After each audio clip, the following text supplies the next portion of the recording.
се намалува бројот на вработени во слободните економски зони. Лани биле околу 17.000, а годинава имаја 1 до 2% помалку, откри во интервју за телевизија 24 првиот човек на зоните Гоце Димовски. Дел компании најавуваат заминување, а други веќе заминаа. Димовски призна дека една од фабриките, Дура, практично веќе ја стопирала работата, откако останала без нарачки. Втората е Аптив, која иако како што вели работела одлично и профитабилно, до крајот на 2026 ќе го напушти погонот во Бунарџик. Димовски вели дека ова се должи на глобалната криза во автомобилската индустрија, а не на политичката состојба во земјава. Во текот на вчерашниот ден имав среброс на компанија која е заинтересирана да купи Аптив.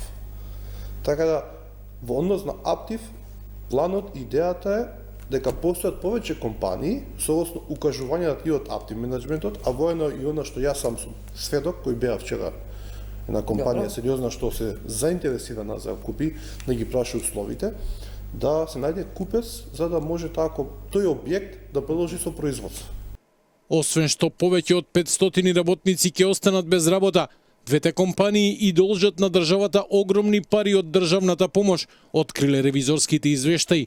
Колку точно, Димовски не сакаше да каже. За милиони евра се работи, точно ќе ви кажам кога ќе ја направиме точно, пресно да ќе има и камати на тоа. И не можам да не сакам да предуцирам дали каматите си влијаат на вкупниот износ на крај. Димовски не е загрижен за заминувањето на компаниите и тврди дека анализите кои ги прават покажуваат зголемен извоз од компаниите во зоните. Во исто време, првиот човек на ТИРС најави пренамена на слободните економски зони кои се нефункционални во индустријски зони, кои ќе се понудат на домашни компании, вклучувајќи и државна поддршка за нив.